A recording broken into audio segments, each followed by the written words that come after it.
Xin chào mọi người. Hôm nay là thứ bảy, là cuối tuần mà mình lại không đi đâu chơi được, tại vì mình vừa mới bị phỏng ở nhà chán quá, cho nên mình quyết định là làm bằng phím á. Tại vì cũng không làm được cái gì hết, mình cứ dự định là làm một vài video về cái việc trồng cây trên ban công để giải trí ở nhà, nhưng mà hiện tại tay mình bị phỏng cho nên mình chưa làm được. Mình mua cái băng này về để băng lại làm bằng phím nè.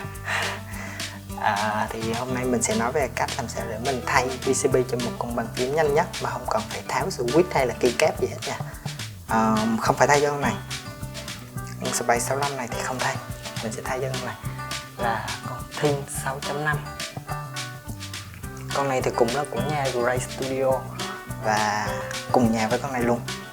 Thì PCB hiện tại của nó là PCB hàng mình mod map để chơi hotspot á, nhưng mà nó đang bị lỗi không ấn được nút cap lock nữa, cho nên là mình may á, mình mua được một cái PCB khác của những anh em trên group.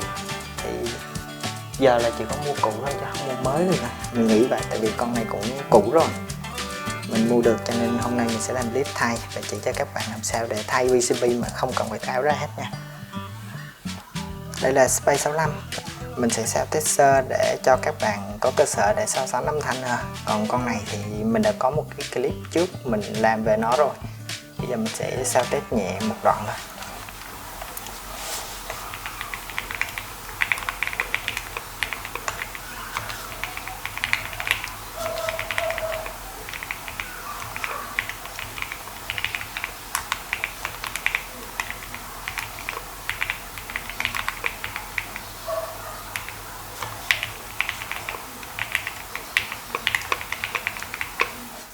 Rồi, mà trước khi thay PCB thì các bạn nên có một bước là kiểm tra là PCB trước khi thay. Tại vì khi thay xong mà lắp vô PCB bị hỏng thì cũng rất là kỳ, không sử dụng được. Mình sẽ sử dụng phần mềm UVA, dùng web UVA, tại vì con này có VA nha.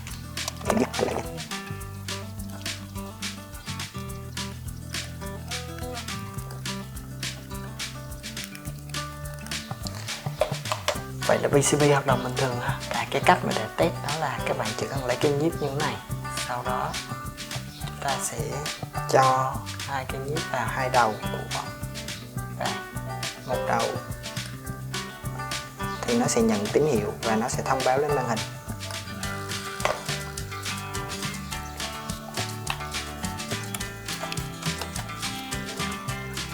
Rồi, giờ thì sẽ thay PCB cho Thin 6.5.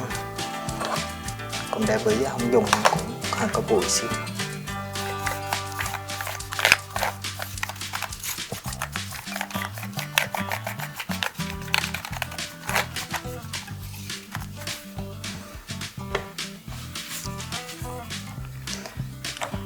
Nên mình sẽ mở nó ra bằng tua vít điện.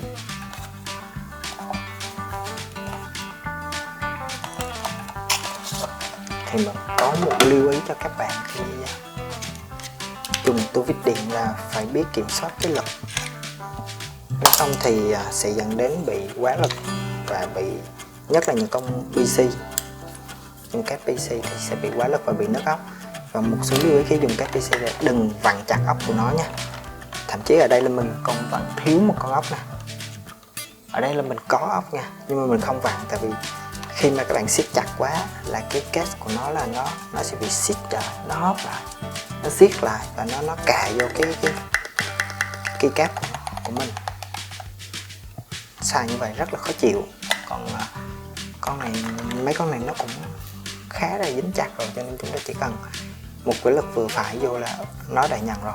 Giờ mình sẽ mở nó ra.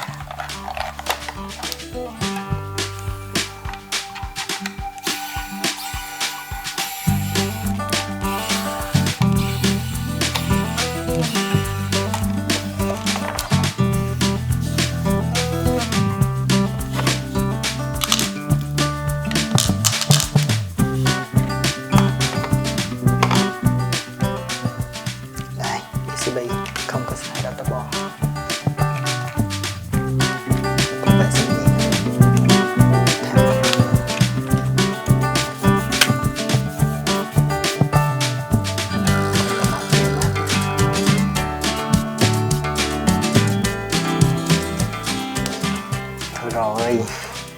thì nhớ ra là chưa sao test. Bây giờ cũng mở nó rồi thì bây giờ là đây là mình đang bó mi mát nha. Còn khi hot swap thì nó sẽ có những cái socket như thế này, còn bó mi mát là như thế này. Giờ thì mình lắp vào lại để sao test bó mi mát trước, sau đó thì thay PCB và sao test thêm một lần để xem thử là cái âm thanh nó có khác nhau không. Ok.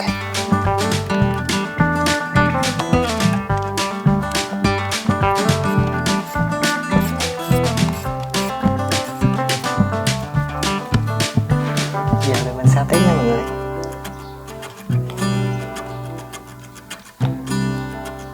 Sẽ dùng lại luôn đoạn văn bản bên này. Phải xóa hết đi cái đã.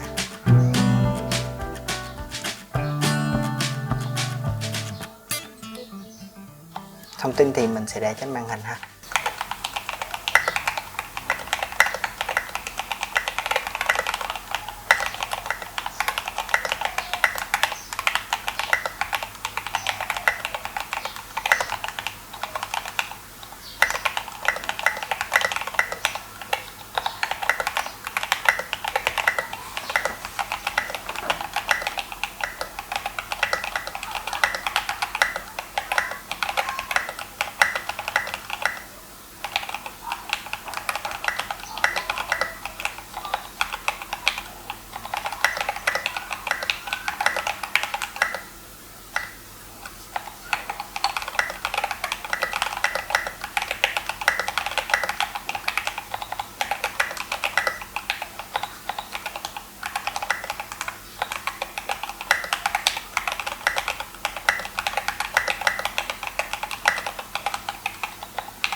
Đây, chưa có chuyện gì xảy ra nha mọi người. Rồi, bây giờ mình sẽ chỉ cho mọi người cái cách mà mở nó ra, không cần phải tháo cái cây cáp nè. Vẫn phải cần mở một số cây cáp có dính tới start nha. Cái nào mà dính start thì mọi người đều phải gỡ ra hết.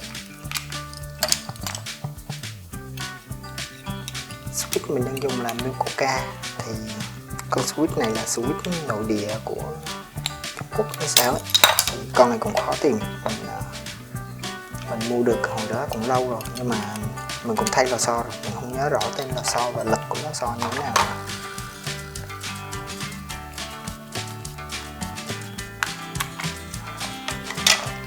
Rồi, mình tháo ra những vị trí start là space, enter, space và shift. Sau đó thì để tháo ra thì các bạn sẽ dùng tay nắm ở dưới này và hai phần tay nắm vào PCB và tay nắm vào plate. Sau đó các bạn tách nhẹ nó ra, không được làm mạnh nha, phải đi từ từ nha. Tách hai phần nó ra, đi từ từ xuống. Đấy, đi từ từ như thế này thì nó sẽ tách ra. Đó, nó sẽ tách ra. Plate càng cứng thì càng dễ làm cái này. Đó, nó tách ra hai phần hoàn toàn khác nhau. Bây giờ thì mình sẽ accent lại, mình sẽ cất cái này lên đây.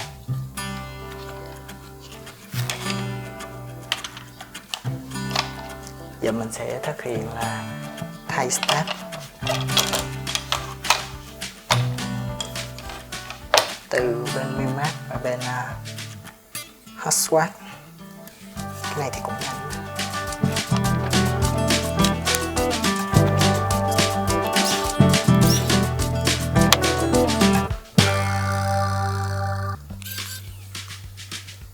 Tất cả những cái phím này đều là mình tự accent và mình tự làm hết nha. Cho nên là mình cũng nắm khá rõ nguyên lý. Nếu các bạn muốn tìm hiểu thêm về phần nào thì các bạn có thể comment nha. Mình sẽ lên video về phần đấy. Cái gì mình không biết thì mình sẽ đi học hỏi làm. Còn hầu hết thì mình đều biết làm cả. Mình cũng đã từng hàng rồi, nhưng mà hàng xấu quá,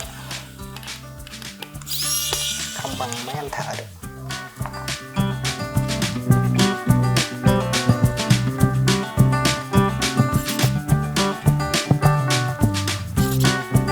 vặn ốc của start thì các bạn nên vặn chặt một bước này, mọi người đừng nên vặn lỏng. Start này là start cherry.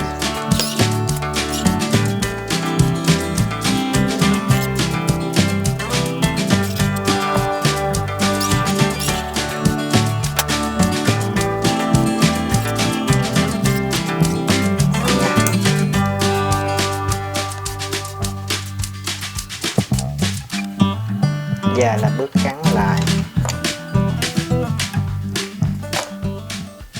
Khi gắn lại thì khi gắn nó lại thì các bạn phải đúng cái chiều của PCB và cái phần kit ở trên nha. Sau đó thì các bạn nhìn vào bên trong để cho lọt cái phần đây chồng lên nhau trước để cho nó chồn những cái start lên ra ngoài.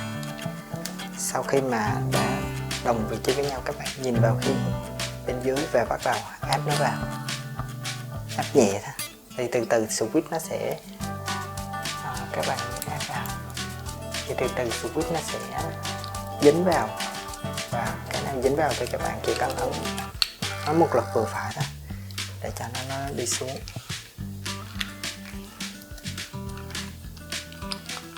Sau đó đi xuống từng phần.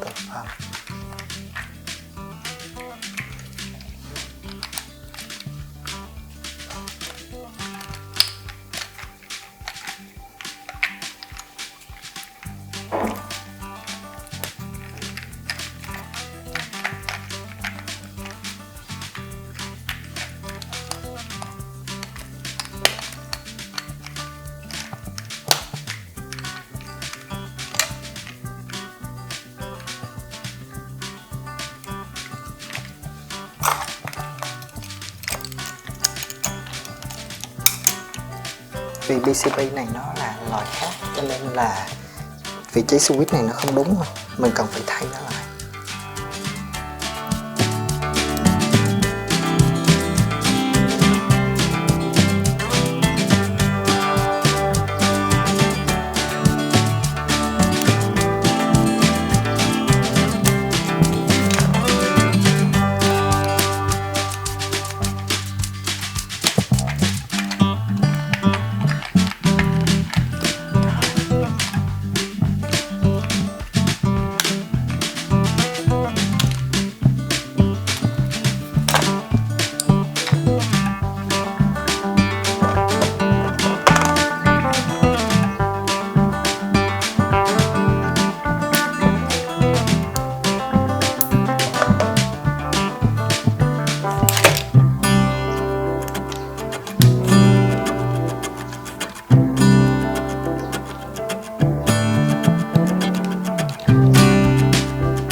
Vậy là có thêm một kinh nghiệm là PCB khác thì các bạn nên ướm lại vị trí của các khe switch một lần trước khi lắp vào. Ví dụ như mình vừa mới thay đổi con switch này từ dọc sang ngang, còn nếu như chỉ tháo lắp ra cái PCB đó thì chắc có thể bỏ qua và nó đã vào rồi. Mình sẽ xem lại những cái nút này.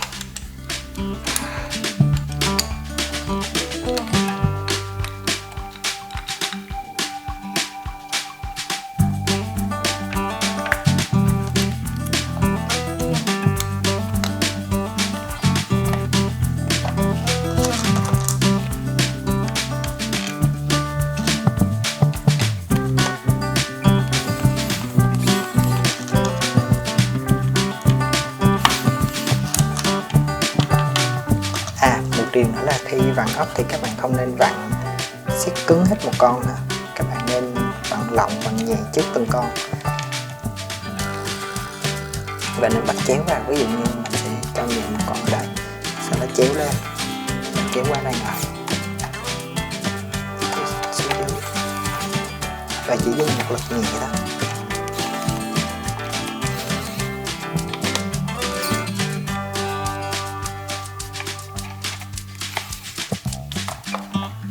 Xong.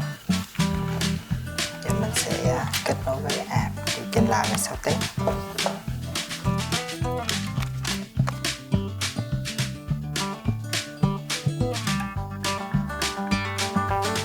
Ok, sao test.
Sao các bạn có thể comment cho mình biết thử xem các bạn có thấy hai cái PCB này nó có khác biệt gì nhau hay không nha.